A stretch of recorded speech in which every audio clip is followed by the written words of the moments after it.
Hola, otra vez muy buenos días para todos ustedes. Muchísimas gracias por haber continuado con esta nueva conferencia. En la primera conferencia vimos un poco de las estadísticas y de lo que está pasando hoy en día con el sobrepeso y con la obesidad. Vimos cómo se ha triplicado el sobrepeso y la obesidad en el mundo y vimos cómo vamos a estar en el año 2030 si no decidimos cambiar y si no decidimos tomar nuevas y mejores decisiones. Hoy quiero contarles que tenemos muchísimas alternativas y muchísimas opciones con las que podemos evitar estos desenlaces. Cómo podemos empezar a cambiar. Pero para poder llegar a esto, quiero que conozcan un poquito más de qué es lo que está pasando, por qué nos estamos engordando, por qué nos estamos inflamando, por qué nos estamos enfermando. Y hoy quiero dejarles una frase que dijo Hipócrates hace muchísimo tiempo y tenía toda la razón: que tu alimento sea tu medicina. Y ojalá ese sea el mantra que nosotros practiquemos día a día.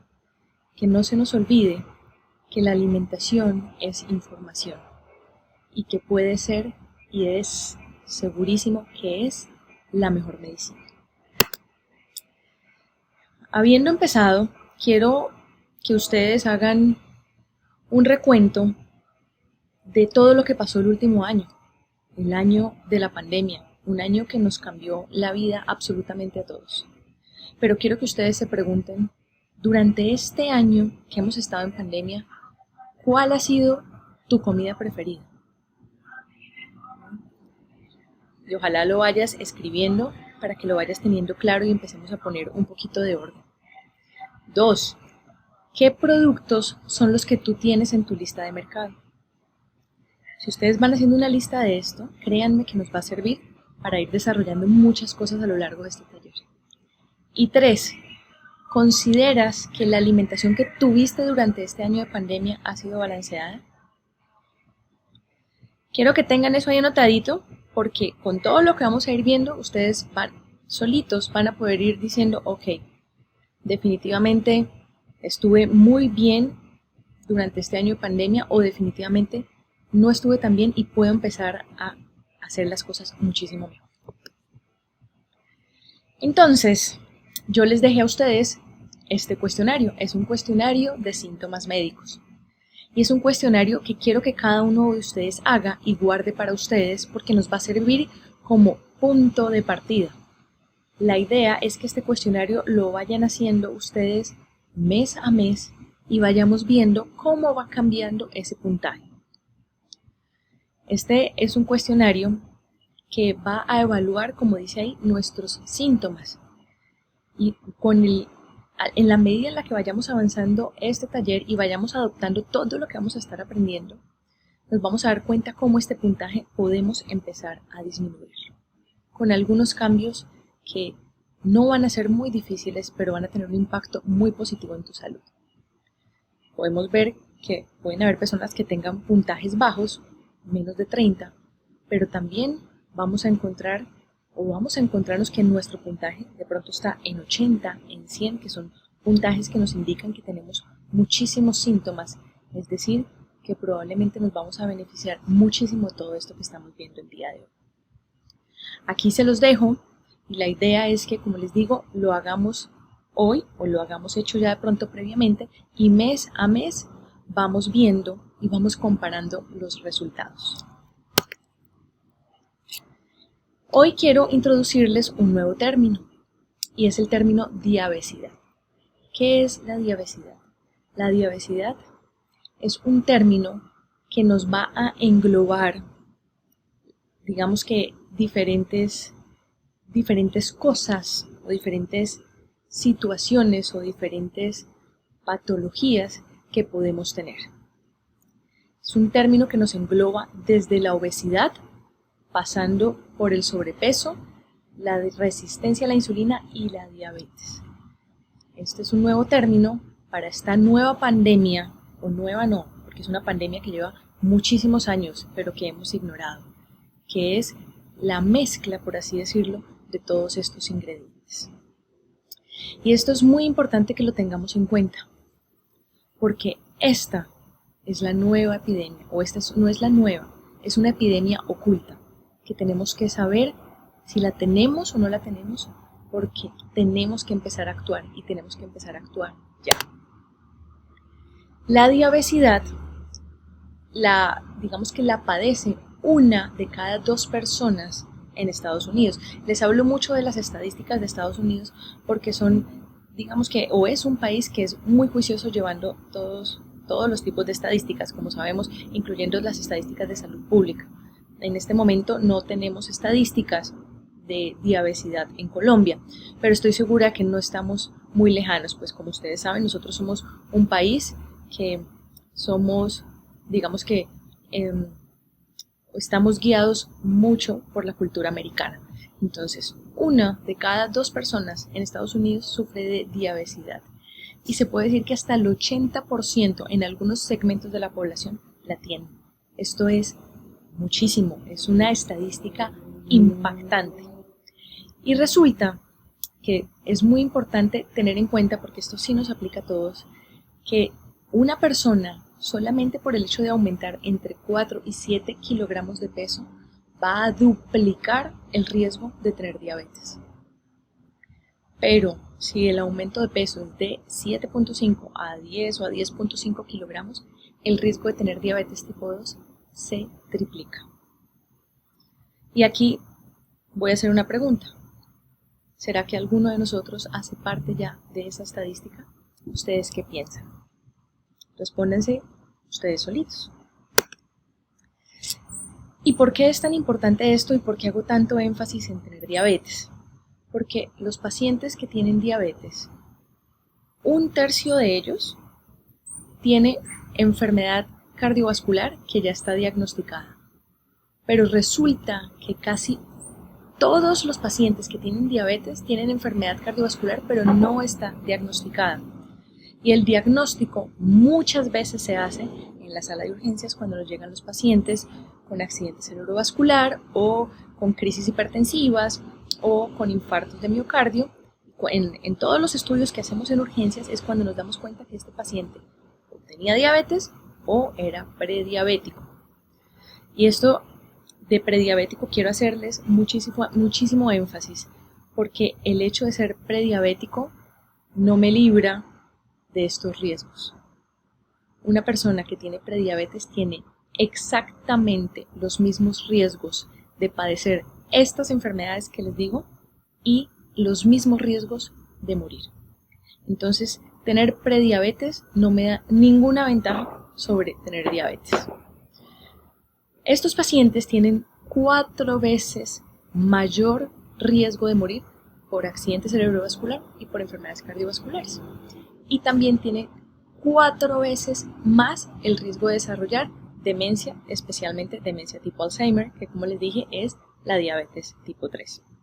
Entonces, es muy importante que nosotros empecemos a preguntarnos, ¿será que yo hago parte de este grupo de personas que tiene diabetes? Y quiero contarles que hay otra cosa o 2 cosas muy importantes que padecen o que muchas de las personas que tienen diabetes tienen, porque esto también nos va a servir para saber si yo tengo o no tengo diabetes. La diabetes es la principal causa de hígado graso no alcohólico y también es la principal causa de pérdida de la visión. Ahí les dejo esos datos para que empecemos a revisar qué está pasando con nosotros o qué está pasando con mi núcleo familiar. Resulta que todo esto viene de muchos años atrás. Y todo esto viene de muchos años atrás porque a nosotros hace mucho tiempo nos enseñaron una pirámide de alimentación que hoy en día no recomendamos, porque es una pirámide de alimentación que no está bien estructurada y que al contrario está más bien de pronto generando beneficio a la industria alimentaria. Miren esta pirámide de alimentación que tenemos, que realmente no recomendamos.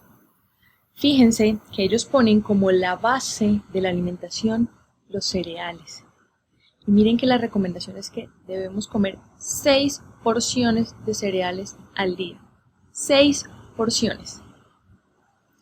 A raíz de esta recomendación es que empieza a generarse la cantidad de industria de alimentos donde nos ofrecen muchísimas variedades de pan, de galletas, de cereales de caja, como ustedes ven hoy en día, de esos cereales que tienen dibujitos y que salen diciendo que soy muy fuerte y que está fortalecido con vitaminas y con minerales y que va a hacer a tu hijo más fuerte, y todas estas opciones de pan, y entonces después te dicen que es pan integral o de galletas integrales, y han hecho que por lo menos 6 veces al día empecemos a consumirlas. En cambio, quiero que vean cómo ponen los vegetales y las frutas en la parte más alta de la pirámide, sin hablar de las grasas que nos ponen solo un poco al día, y si se dan cuenta, la grasa que nos recomiendan es además margarinas y aceites vegetales. Entonces, esto es una pirámide alimenticia que realmente nos ha hecho muchísimo daño y que, por supuesto, como es lo que nos han enseñado, hemos caído en esa trampa. Y digamos que no teníamos en ese entonces la información que tenemos hoy en día, lo que ha hecho que hayamos seguido así y al pie de la letra esas recomendaciones, y hoy en día estamos viendo las consecuencias. Estas son las consecuencias de seguir esa pirámide de alimentación. Y esta es la evolución que ha tenido el Homo sapiens.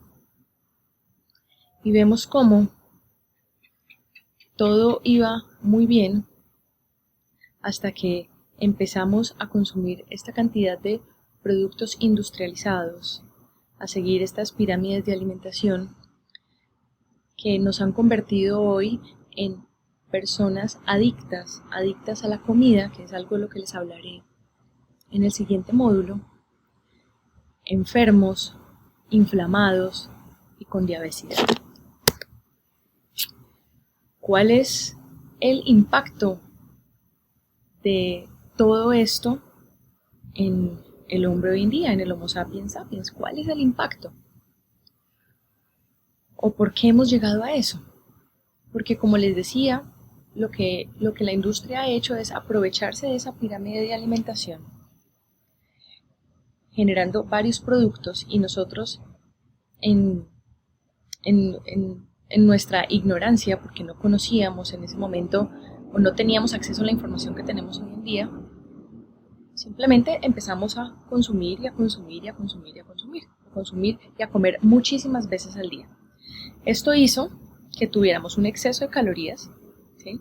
Porque incluso no solamente es por comer mucho, sino porque la comida, que no debería llamarse comida, pero la comida que comemos hoy en día es una comida con exceso de calorías. Tomamos gaseosas o un poco de bebidas que son altísimas en calorías y son calorías vacías, que a su vez lo que hacen es que nos generan más hambre y nos van a hacer comer más. Pasamos de ser personas que caminábamos y nos movíamos todo el día a ser personas totalmente sedentarias. Les voy a hacer un pequeño recuento del día. Nos despertamos, nos arreglamos, nos bañamos, bajamos y nos sentamos en una mesa a comer. Nos levantamos de la mesa y nos montamos en un vehículo, ya sea bus, carro, taxi, pero nos montamos en un vehículo para dirigirnos a nuestra oficina o a nuestro sitio de trabajo. Llegamos a nuestro sitio de trabajo y estamos sentados todo el día trabajando. Nos levantamos a comer, a almorzar, ¿cierto? Nos volvemos a sentar, seguimos trabajando, nos vamos, nos paramos, nos montamos de nuevo en un vehículo, llegamos a nuestra casa, nos sentamos en el comedor a comer, Nos levantamos del comedor y nos pasamos a la cama a ver televisión y acostarnos a dormir. Y ese es un resumen de un día que tiene la mayoría de la población, es decir, somos sedentarios. Adicionalmente, estamos consumiendo un exceso de carbohidratos refinados. ¿Cuáles son los carbohidratos refinados? Todos esos que vienen en los panes, en las galletitas, en todos los paqueticos, en todo aquello de panadería. Y esto hace que tengamos una alimentación que es altísima en grasas inflamatorias, en azúcares y supremamente baja en densidad nutricional, es decir, muy baja en nutrientes. No suficiente con esto, tenemos un ambiente que está en este momento altamente contaminado o con muchísimos tóxicos, ¿sí? Entonces es un ambiente obesogénico, con todas las cosas que nos aplicamos hoy en día en la piel, con todos los empaques de plásticos que tienen disruptores endocrinos, de los cuales hablaremos un poco más adelante, ¿sí? Entonces, de toda la contaminación y todos los pesticidas. Adicionalmente, el exceso de grasas, pero de grasas malas que estamos consumiendo en todas las frituras, en todos los paqueticos, en todo esto de panadería refinada. Y por supuesto, esto lleva a que en cambio el consumo de grasas buenas como el omega 3 esté supremamente disminuido. El resultado de todo esto, inflamación crónica, sobrepeso, obesidad y todas las otras enfermedades crónicas no transmisibles que ya hablamos. Antes de cualquier cosa, quiero darles igual buenas noticias. Y aquí hay unos mitos que nos han dicho y que nos han hecho creer durante mucho tiempo, pero quiero que sepan que son mitos y que sí podemos hacer algo al respecto. Nos han dicho siempre que la diabetes es genética, y esto no es cierto. El mayor impacto para que una persona desarrolle diabetes es el ambiente, es decir, es mi estilo de vida. Yo puedo tener el gen de la diabetes, pero yo decido si lo prendo o si lo apago. ¿Cómo? Con las decisiones que tome día a día con mi estilo de vida. Yo puedo no tener el gen de la diabetes, pero también puedo desarrollarlo, si así lo decido, con las decisiones que yo tome día a día.